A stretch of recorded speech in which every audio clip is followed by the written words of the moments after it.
The scorching Arizona sun beat down mercilessly on the small Apache camp nestled in the Rocky Canyon.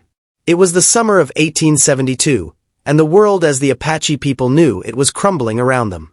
For generations, they had heard the stories passed down from mother to daughter, from grandmother to granddaughter, tales that made children huddle closer to the fire at night. The white men were monsters, they said. Men with pale skin and cold hearts who took everything they touched and left only death and despair in their wake. Maria and her sister Nazcha had grown up with these stories embedded in their souls like ancient petroglyphs carved into stone. They had witnessed the raids, seen their villages burned, watched as soldiers on horseback descended like locusts upon their people. The blue-coated men with their thundering guns had scattered families, killed warriors, and driven the Apache from their ancestral lands. Every encounter with the white settlers had confirmed what they had been taught since birth. These pale-faced invaders were creatures without conscience, demons in human form who understood only violence and greed. The two sisters stood now at the edge of their diminished camp, watching the horizon with weary eyes. Maria clutched her infant son close to her chest, feeling his heartbeat against hers. The baby boy represented hope in a hopeless time, new life in the shadow of so much death. Nazcha stood beside her, hand resting protectively on the knife at her belt. They had learned to be vigilant, to trust no one who did not share their blood. Their small group had been running for weeks, fleeing from the cavalry that seemed to pursue them endlessly across the desert. Food was scarce, water even more so. The elderly were dying, the children growing weaker each day.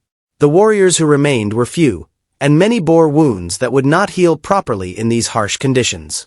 They had taken refuge in this canyon hoping for a few days of rest, but everyone knew it was only a matter of time before they would have to move again or face capture. It was on the third morning in the canyon that everything changed. A rider appeared on the ridge, silhouetted against the rising sun.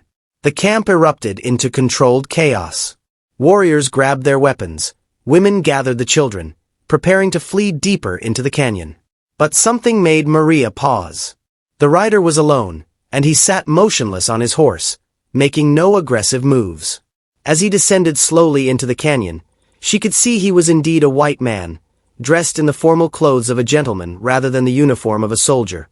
The man was perhaps 60 years old, with silver threading through his beard and a weathered face that spoke of years spent under the desert sun. He wore a black bowler hat and vest, looking strangely out of place in this wild landscape. As he approached, he raised both hands, showing he carried no weapons drawn. The Apache warriors surrounded him quickly, arrows nocked and ready to fly, but the man did not flinch or show fear. Instead, he spoke in broken but comprehensible Apache, clearly having taken the time to learn their language. He introduced himself as Charles Morrison, a former army surgeon who had left military service years ago after becoming disillusioned with the treatment of the native peoples. He had been traveling through the territory, he explained, and had heard that a small Apache band was camped nearby. He had come because he had medical supplies and wanted to offer help. His words were met with suspicious silence. Why would a white man want to help them? What trick was this? Maria felt her sister tense beside her, and she shared Nazca's distrust. Every instinct screamed that this was a trap, that soldiers would come pouring over the ridge at any moment. Yet something in the old man's eyes gave her pause. There was a sadness there, a genuine sorrow that seemed to transcend the barriers of language and culture. When he gestured to his saddlebags and slowly, with permission, began to remove medical supplies, bandages, and medicines, the Apache watched in stunned silence. The camp's medicine woman, ancient and wise, stepped forward. Her grandson had been shot during their last encounter with settlers, and the wound had become infected. The boy was dying, everyone knew it, though no one spoke it aloud. The white man asked permission to examine him, and after a long moment of deliberation, it was granted. Maria and Nazcha watched as Morrison knelt beside the feverish child, his movements gentle and sure. He cleaned the wound with a care that seemed almost tender, applied medicines, and wrapped it in clean bandages. He worked for hours that first day, treating not just the boy but others who were sick or injured. As the sun began to set, painting the canyon walls in shades of orange and red, Morrison made no move to leave. He asked permission to stay the night, explaining that some of his patients would need monitoring. The Council of Elders debated long into the night. Could they trust this man? Was this some elaborate deception? But what choice did they have? Their own medicine woman admitted that the boy would have died without the white doctor's intervention. Reluctantly, they agreed he could stay, though guards were posted to watch him throughout the night. Maria could not sleep. She lay in her shelter, listening to her baby's soft breathing, and found herself thinking about the white doctor. He had looked at the sick and injured Apache the same way her own father had looked at his people before he was killed by soldiers. With compassion. With genuine concern. It was a look she had never expected to see on a white face. Could everything they had been taught be wrong? Were not all white men monsters? Over the next week, Morrison continued to tend to the sick. The infected boy began to improve, his fever breaking on the third day. Others who had been suffering from various ailments also showed signs of recovery. But it was not just his medical skills that began to change the Apache's perception of him. It was the small gestures, the humanity he displayed in countless tiny ways. He shared his food without being asked. He helped carry water from the spring. He sat with the elderly and listened to their stories, even when he could not fully understand their words. He played with the children, making them laugh for the first time in months. One afternoon, Nazca's daughter, a girl of about 6, approached Morrison shyly. She had been watching him for days, curiosity overcoming her fear. She held out a small doll made of corn husks, showing it to him. Morrison smiled warmly and admired the toy, then reached into his bag and pulled out a small wooden horse he had carved during his travels. He offered it to the girl as a gift. The child's face lit up with joy, and she ran to show her mother. Nazca watched this exchange with tears in her eyes. How could a monster be so kind to a child? Maria found herself talking with Morrison one evening as he checked on her baby son. Through their broken shared language, supplemented by gestures and drawings in the dust, they began to share their stories. Morrison spoke of his own family, a daughter who had died of fever, a wife lost to childbirth.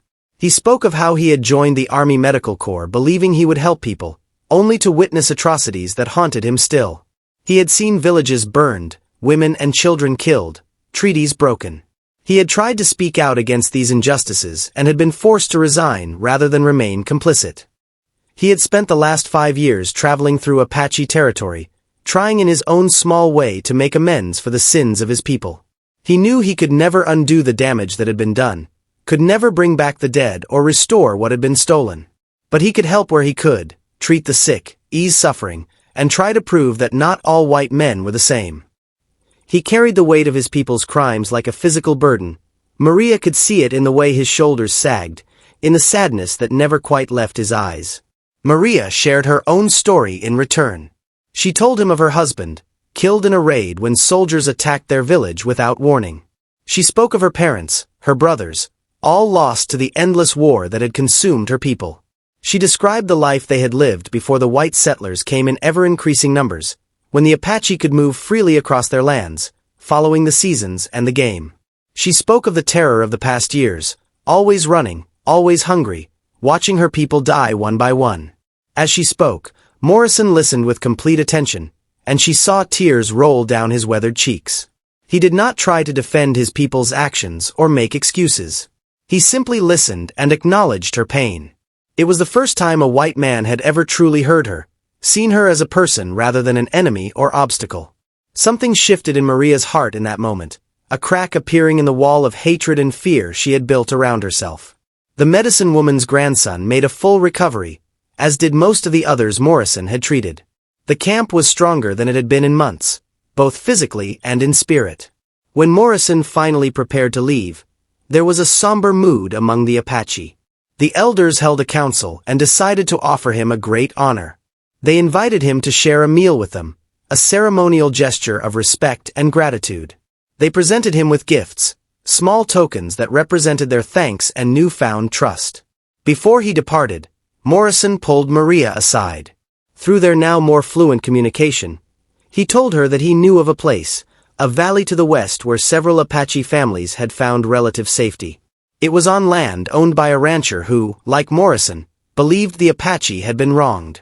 This rancher allowed them to live peacefully on a corner of his vast property, asked no questions, and sometimes left food and supplies. Morrison drew her a map, marking the location carefully. He told her it was not a perfect solution, not true freedom, but it was better than running endlessly or facing capture and reservation life. As Morrison rode away from the camp, Maria and Nazca stood watching him go, just as they had watched his arrival.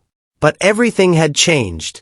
The monster they had expected had turned out to be the most human person they had encountered in years of dealing with white society. He had asked nothing in return for his help, had risked his own safety to aid people his society had declared enemies. He had shown them that the world was more complex than the simple stories of good and evil they had been raised with. Maria looked down at her son, sleeping peacefully in her arms. What world would he grow up in? Would it be one of endless hatred and war, or could there be something else? Morrison had shown them that even in the darkest times, even among those they had every reason to hate, there could be individuals who chose compassion over cruelty, understanding over prejudice. Not all white men were monsters, they now knew. Some were capable of extraordinary kindness and courage. The camp followed Morrison's directions and found the valley he had described. It was everything he had promised, a place of relative safety where they could begin to rebuild some semblance of normal life. The rancher, true to Morrison's word, left them in peace. Over time, other Apache families joined them, creating a small community. They never forgot the white doctor who had risked everything to help them, who had shown them that judgment should be based on individual actions rather than the color of one's skin or the sins of one's people. Maria often thought about Morrison in the years that followed. She wondered if he was still traveling the territory, still trying to heal the wounds of war one patient at a time. She told her son about him as the boy grew, wanting him to understand that hate was a choice, not a necessity. That even when others had wronged you terribly, there might still be individuals worth trusting, worth believing in. The lesson Morrison had taught them was not that they should forgive all white people or forget the atrocities committed against the Apache. Rather, it was that they should judge each person as an individual, that humanity could be found in unexpected places, and that sometimes the greatest courage was in choosing compassion when you had every reason to choose hate. The story of the white doctor who came alone into an Apache camp spread among the scattered bands, becoming its own kind of legend. It was a story of hope in hopeless times, a reminder that even in the darkest chapters of history, there were always individuals who chose to stand on the side of humanity. Maria and Nazca had thought all white men were monsters, until they saw the unthinkable. A white man who saw them not as enemies to be destroyed, but as human beings deserving of dignity, respect, and care. That moment of recognition, of truly being seen as human by someone from the other side of an endless conflict, changed them forever.